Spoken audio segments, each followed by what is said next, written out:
Magandang araw! Sa video na ito ay ating pag-uusapan ang kwento ng isang half-Filipina na nakapag-asawa, nagkapamilya at namuhay sa bansang Greece.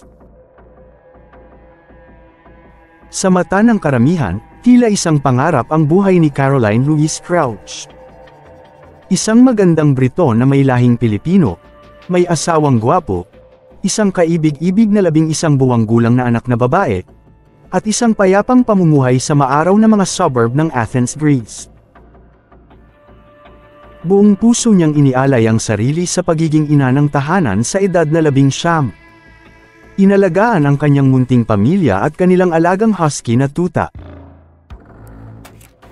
Ngunit sa likod ng pinto ng kanilang tila perpektong tahanan, nagkukubli ang isang madilim na katotohanan. Isang katotohanang magwawakas sa isa sa mga nakakakilabot na pagpatay na nakita sa Greece.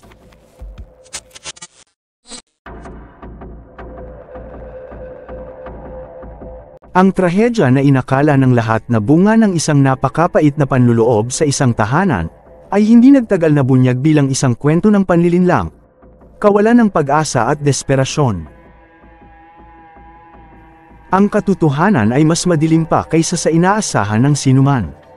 Ito ang kwento ng isang babae, ang kanyang nakakalaso na pagsasama, at ang lalaking nagsabing mamahalin siya ng habang buhay, ay sa huli nagtaksil sa kanya sa pinakamasaklap na paraan na posibleng mangyari.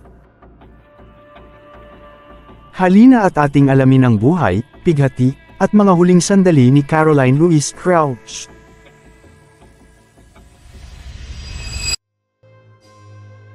Welcome para sa isa na namang kwentong kakaiba. Kung ikaw ay mahilig sa istorya ng krimen, mga kakaibang kaganapan, at mga kwentong hubuli sa iyong atensyon at imahinasyon, ang channel na ito ay para sa iyo. Para maging updated sa mga bagong istorya, please subscribe. Also, para mas lumawak pa ang maabot ng video na ito, please like, share, and comment. Si Caroline Louise Crouch ay isinilang noong July 12, 2001 sa Athens, sa isang Briton na ama na si David Crouch, at isang Pilipinang ina na si Susan de la Cuesta. Sa edad na 8, nagkaroon ng pagbabago sa buhay ni Caroline nang lumipat ang kanilang pamilya sa mapayapang isla ng Alonissos. Sa paglaki sa kalmadong lugar na ito, nakilala si Caroline sa kanyang masayahing personalidad at pagmamahal sa mga hayop.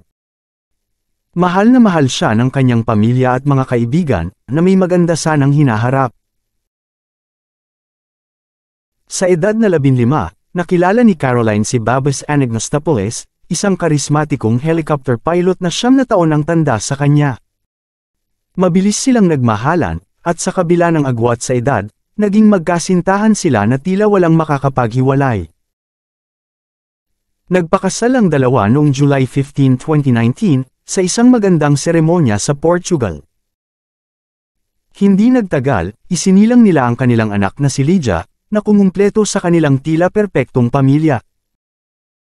Ngunit, hindi lahat ay tulad ng kanilang ipinapakita.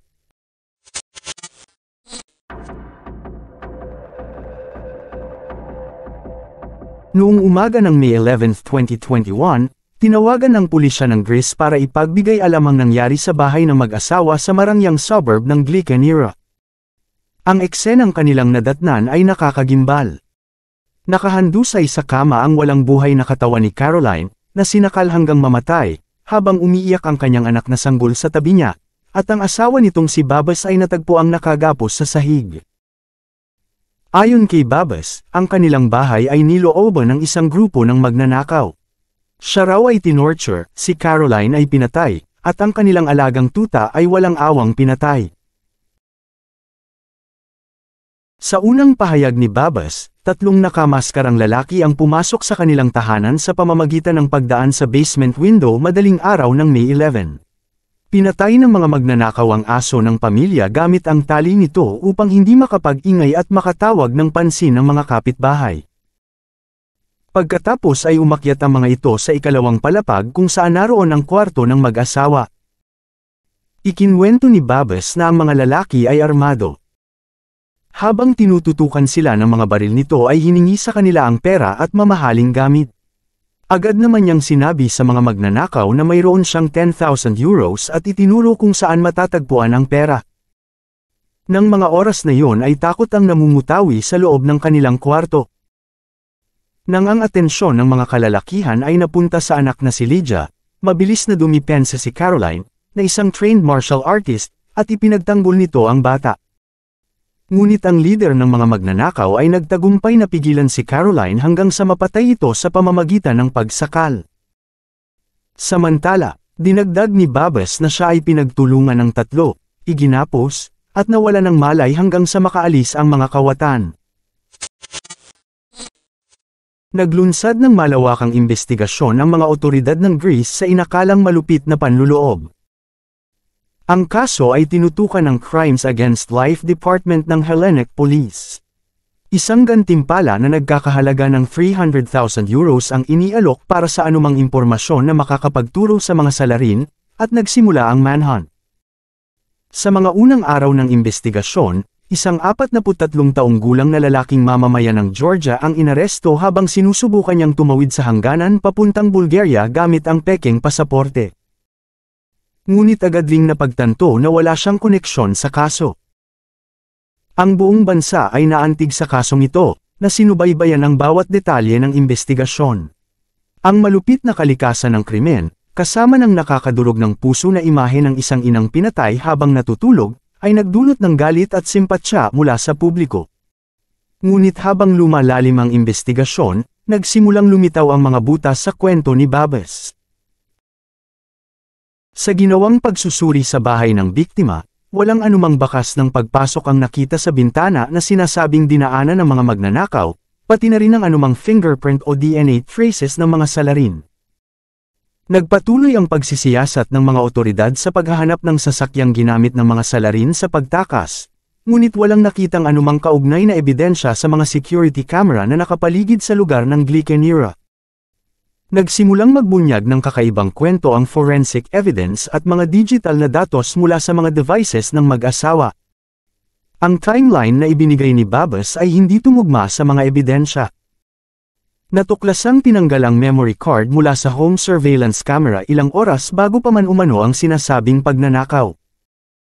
Ang smartwatch ni Caroline ay nagsiwalat na huminto na ang pagtibok ng kanyang puso, bago pa ang oras na sinabi ni Babas na tumakas ang mga magnanakaw.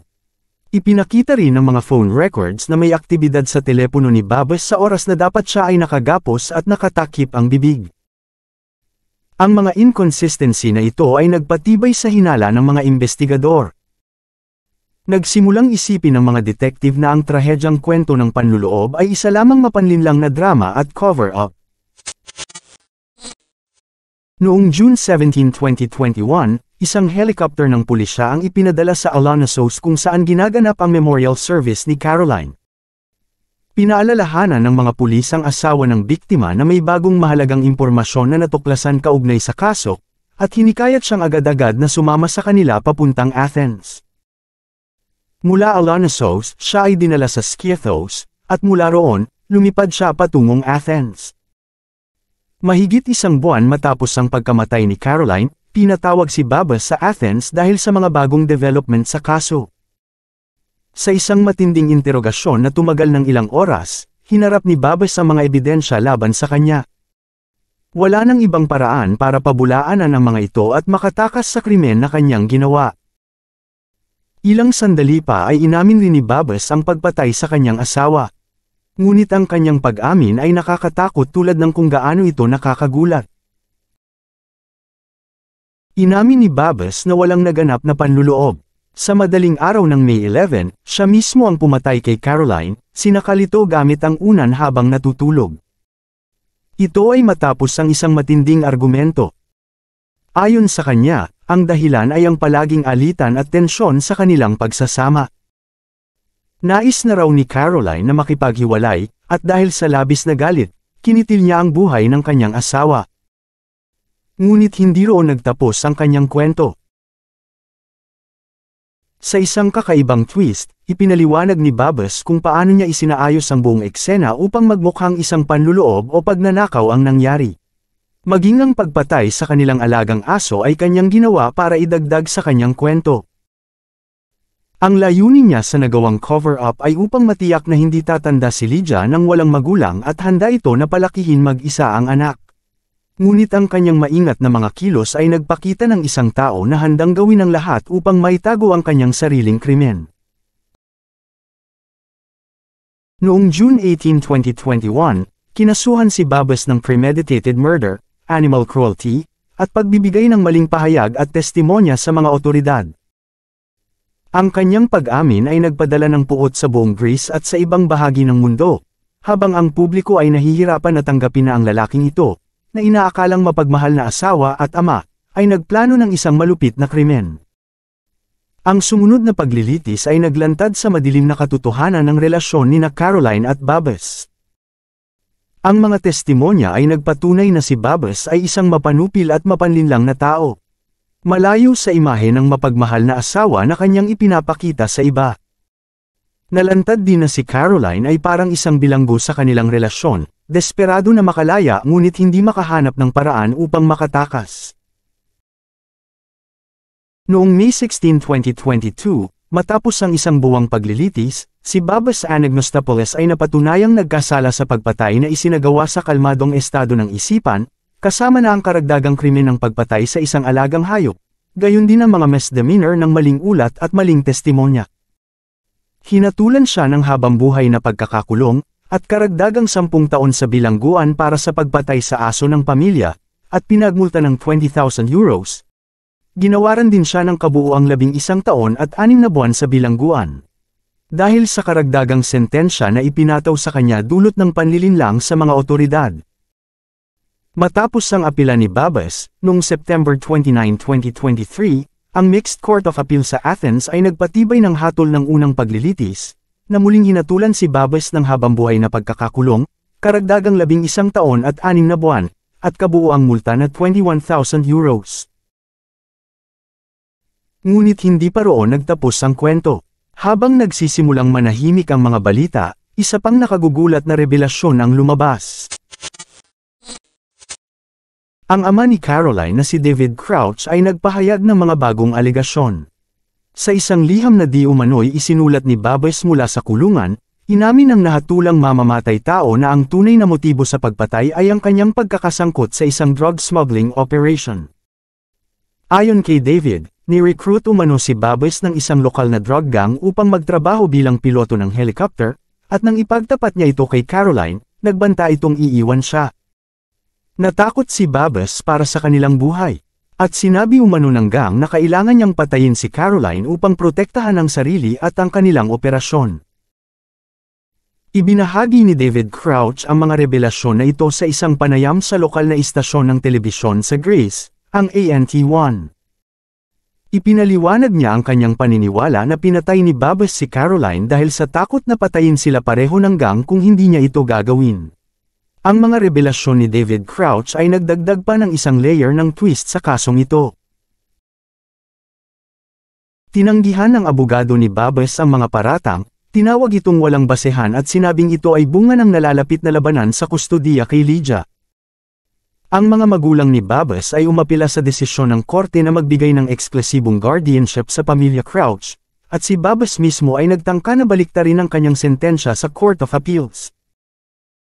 Sa huli, nakamit ng pamilya Crouch ang kustodiya ng anak nina Caroline at Babes. Sa kabila ng mga legal na laban at mga nakakagulat na twist, isang bagay ang nanatiling tiyak, ang buhay ni Caroline ay naputol ng malagim, at ang kanyang anak ay tatanda ng walang ina. Ang pamilya ni Caroline, na labis na nasaktan sa pagkawala, ay kinuha si Lydia upang maalagaan at mapalaki ng may pagmamahal, tulad ng laging nais ni Caroline para sa kanyang anak. Si Lydia ay kasalukuyang nakatira at inaalagaan sa Maynila, malayo sa mga nakakatakot na alaala ng nakaraan ng kanyang mga magulang, na palaging napapaligiran ng pagmamahal ng kanyang pinalawak na pamilya. Ang pagpatay kay Caroline Crouch ay nagsisilbing nakakatakot na paalala ng dilim na maaaring magkubli sa likod ng mga saradong pinto. Ito ay isang kwento ng pag-ibig na naging lason, ng isang babaeng nahanap ang sarili sa isang bangungot na hindi niya maiwanan. Ang mga galaw ni Babes na pinakilos ng takot, kontrol, at kawalan ng pag-asa, ay nag-iwan ng bakas ng pighati na hinding-hindi malilimutan. Habang inaalala natin si Caroline, Naaalala rin natin ang kahalagahan ng pagkilala sa mga palatandaan ng domestic abuse at ang matinding kahihinatnan kapag ito ay napapabayaan. Ang kanyang kwento ay gumulantang sa isang bansa at patuloy na nagbibigay ng matinding paalala sa panganib na maaaring nagkukubli sa likod ng isang tila normal na pamumuhay. Sa huli, nakamit ang hustisya, ngunit ang mga sugat na iniwan ng trahedyang ito ay mananatiling pilat na dadalhin ng mga buhay na naapektuhan nito.